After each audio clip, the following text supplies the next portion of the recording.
Welcome to job tech and other यानी JTO पे आप लोगों का स्वागत है दोस्तों। आइए आज बात करते हैं डीएचएल करके कंपनी है। ये इन्वेस्ट कर रही है इंडिया में 250 मिलियन, जो कि इंडियन रुपीस में इन्वेस्ट करने जा रही है। और ये इन्वेस्टमेंट लगभग 2030 तक का इनका फोरकास्टिंग है। इतना जो 2030 तक 250 मिलियन इन्वेस्ट करने वाली है इंडिया में। तो आइए ये रिसेंटली जो इसके जो कंपनी के जो सीईओ हैं, ये रिसेंटली कमिटमेंट करके गए हैं इधर इंडिया में। इंडिया से जो एक न्यूज़ चैनल है बहुत ईटी करके, इकोनॉमिक्स टाइम्स, उनके उनके रिपोर्टर के साथ बात हुआ तो इसके जो सीईओ है इस तरह की बातें उन्होंने 2030 का फोरकास्टिंग रखे हुए ईटी के पास। तो ये बात करते हैं उसके ऊपर। ये लगभग 250 मिलियन इन्वेस्ट करने का प्लान है। और पहला नंबर की जो डीएचएल जो कंपनी है, ये जर्मन लॉजिस्टिक कंपनी है और ई कॉमर्स में एक बड़ा नाम है इसका। और ये अपना ऑपरेशन को क्या कर रहे हैं, एक्सपांड कर रहे हैं 2030 तक, और उसके लिए इन्होंने 250 मिलियन इन्वेस्टमेंट करने का प्लान अपना किया हुआ है। ये स्ट्रैटेजी अगर इनिशिएटिव अच्छा है एक्सपांडिंग करने के लिए, बट इन्होंने एयरक्राफ्ट फ्लीट में मतलब जो है कि एक्सपांड करने की जो कोशिश कर रहे हैं। और बाकी जो दो मेजर प्रोजेक्ट है इनका, उसके हिसाब से इन्होंने कंस्ट्रक्ट करना काम भी करना चालू कर दिया है। लगभग इन्होंने ऐसा है कि 30 नए फैसिलिटी पे इन्होंने ध्यान दिया हुआ है और इसके लिए लोकल एक्विजिशन का काम भी करना चालू कर दिया है इसके लिए। अगर हम रिसेंटली इनके जो सीईओ जो ईटी के साथ जब बात हुआ, जो कि डीएचएल ई कॉमर्स के जो सीईओ हैं, जिसका नाम है इनका पावेलो सियानो। रिसेंटली इन्होंने अपना जो एमिशन है वो मास्टर प्लान जो है 2030 का ईटी के सामने हाईलाइट्स किए हुए हैं कि मतलब ये लॉजिस्टिक डेवलपमेंट जो होगा, ये एक बड़ी कंपनी जो कि लॉजिस्टिक सेक्टर में ही काम कर रही है। इनका कहना है कि बहुत बड़ा लॉजिस्टिक सेक्टर में इंडिया में बहुत बड़ा पोटेंशियल है। मतलब जिस तरह से यहाँ पे मास है उसके हिसाब से ये एक देश जो इंडिया में इनका बिजनेस करने का, और इसके हिसाब से 2030 तक का प्लान इंडिया तक रख दिया ईटी के सामने। दूसरा, जिस तरह से ये ग्लोबल जो अपॉर्चुनिटी है लॉजिस्टिक में इंडिया को लेकर, ये ग्रेटेस्ट मतलब उन्होंने ग्रेटेस्ट बताया कि इंडिया जो है, इंडिया रिप्रेजेंट कर रहा है ग्रेटेस्ट ग्लोबल लॉजिस्टिक अपॉर्चुनिटी में, जो कि आने वाला जो फ्यूचर्स है लॉजिस्टिक्स में इंडिया में देखा जा सकता है, बहुत सारी कंपनियां आ सकती है। और नेक्स्ट डीके 10 साल के जो इनका अपना मतलब फोरकास्टिंग किए हुए हैं, तो उनका इसके हिसाब से सियानो का कहना है कि हम इन्हांस कर रहे हैं इंडिया में अपना अमंग जो भी है राइज कर रहे हैं। और इनका ये भी कहना है कि जो भी इंडिया में जितने भी सेक्टर है, जैसे 15 सेक्टर्स है, उस रेवेन्यू जो कंट्रीब्यूट करती है इंडिया में, उसमें इनका कहना है कि 2030 तक लगभग ये लॉजिस्टिक सेक्टर जो है 15 सेक्टरों में से अगर बात करूँ तो 15 सेक्टर से टॉप 10 में अगर बात करें तो लॉजिस्टिक सेक्टर इनको देखने को मिलेगा 10 साल के बाद। मतलब इनका कहना है कि लॉजिस्टिक सेक्टर 10 साल में बहुत अच्छा डेवलपमेंट होने वाला है। और इंडिया में चांस भी बनता है जिस तरह मास है उसके हिसाब से। तो देखिए, लॉजिस्टिक सेक्टर अगर बढ़ रहा है तो अपने को भी सही है, क्योंकि जितना लॉजिस्टिक सेक्टर बढ़ेगा तो प्रोडक्ट के ऊपर जो कॉस्ट है, वो कॉस्ट का प्राइस और कम होते जाएगा। क्योंकि लॉजिस्टिक हमारा क्या होता है कि हमारा जैसे प्रोडक्ट होता है ना, लॉजिस्टिक सपोज चेन्नई में कोई प्रोडक्ट बना, अब हम बिहार में रहते हैं, चाहे सपोज झारखंड में रहते हैं, चाहे यूपी में रहते हैं। अब हमको चेन्नई का प्रोडक्ट हमको यूज करना है, तो सपोज वो उधर बन रहा है, इधर लाके लेने में, इधर आते आते एक इतना बड़ा कॉस्ट, लॉजिस्टिक कॉस्ट बढ़ जाता है। जगह प्राइस जो अगर सपोज 10 रुपया का है तो इधर 90 रुपया का मिलता है। तो ये चीज़, जितने भी अगर लॉजिस्टिक कंपनियां आएगी और इसमें कंपटीशन और कंपैरिजंस बढ़ेंगे, उसके हिसाब से प्रोडक्ट की कॉस्ट की जो वैल्यू होगा नीचे गिरेगा और अच्छा मार्केट ओपन रहेगा, जिसके हिसाब से कोई मतलब परेशानी नहीं होगी, और लॉजिस्टिक जितना भी स्मूथ होगा वो और अच्छा रहेगा, प्रोडक्ट के हिसाब से भी और लोगों के हिसाब से भी। तो आगे अगर हम बात करें कि इनका ऐसा भी कहना है कि जो इन्वेस्टमेंट ये जो फोकस कर रहे हैं, पहला नंबर तो बोले कि हम जब एयरक्राफ्ट पे जब हम कर रहे थे, एयरक्राफ्ट को 35% को ट्रिपलिंग करने वाले हैं। मतलब एयर 35% इंक्रीज करने वाले हैं, कैपेसिटी को इंक्रीज करने वाले हैं 35%। और ट्रिपलिंग इलेक्ट्रिक डिलीवरी व्हीकल्स जो कि 10,000 करने वाले हैं, और उसमें इन्वेस्टमेंट कर रहे हैं लगभग 100 मिलियन इंडियन रुपीज़ में डिजिटलाइजेशन एफर्ट के हिसाब से।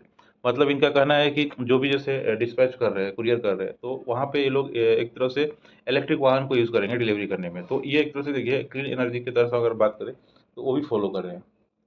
क्लीन एनर्जी के हिसाब से अगर मैं इलेक्ट्रिकल व्हीकल्स यूज़ कर रहे हैं, इसमें क्या देखो कहाँ का किस तरह से जॉब का भी क्रिएशन हो रहा है। अगर ये इस तरह से इतना इन्वेस्टमेंट कर रहे हैं, तो जॉब की भी उधर ऑटोमोटिव में भी बन रहा है, लिथियम्स में, बैटरीज में, बीएसएस में, सभी सब जगह पे भी जाके जॉब क्रिएशन होने जा रहा है। तो और ये तो लॉजिस्टिक सेक्टर तो है ही। और ये एक्सपेंशन अगर हम बात करें ब्रॉडली, मतलब इंडिया में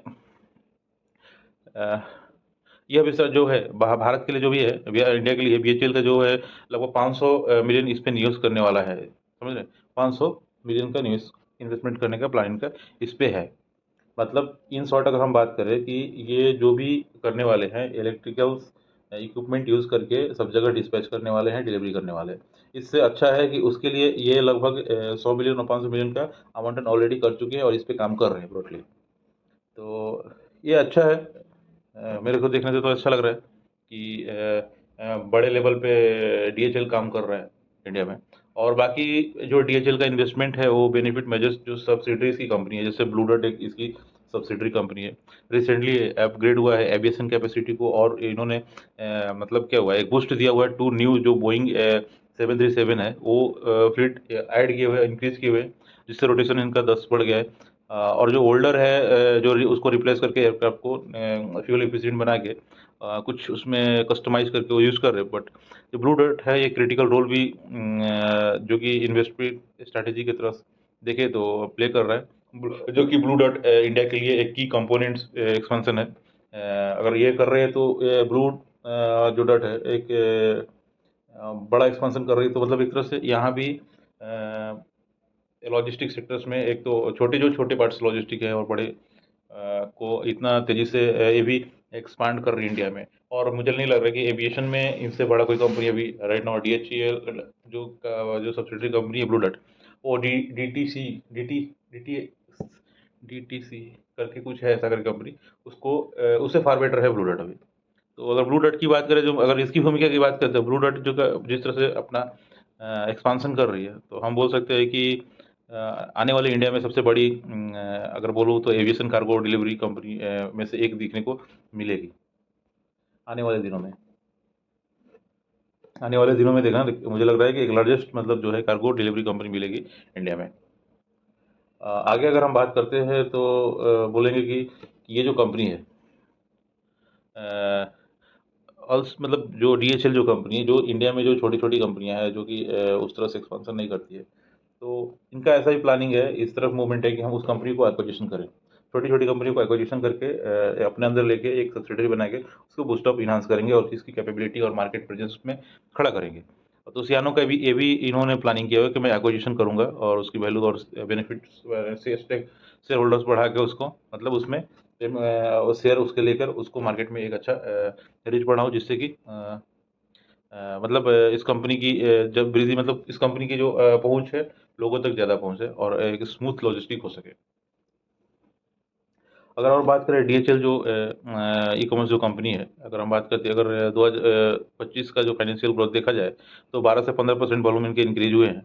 और कैपिटलाइजेशन जो है वो तो बूमिंग है क्योंकि अभी देखूँ तो ई कॉमर्स सेक्टर जो है one of the fastest growing market है अगर बात करूँ तो।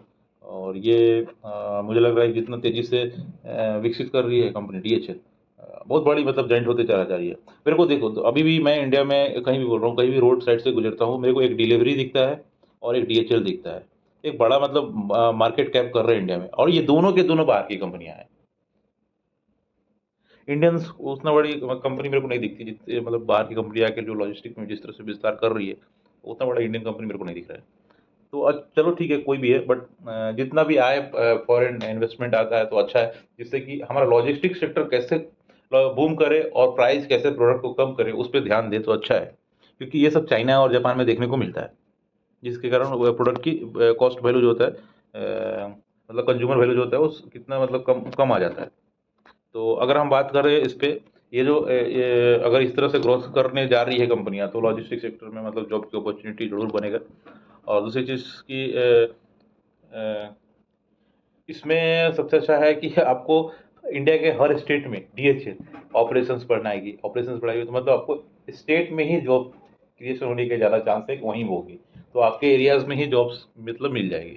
तो एक तरह से अच्छा है ये, अगर सेक्टर बूम करता है तो मैं बोलूँगा प्लीज़ कंपनी के साथ आप जुड़िएगा, अगर जो भी जो इस क्षेत्र में जाना चाहते हैं। दूसरी चीज़ की प्लीज़ हमारे चैनल के साथ जुड़ जाइएगा, क्योंकि आने वाला जो वीडियो होगा हो सकता है इस पर अगर कोई जॉब का ओपनिंग निकलता है तो मैं आपको इन्फॉर्म कर दूँगा।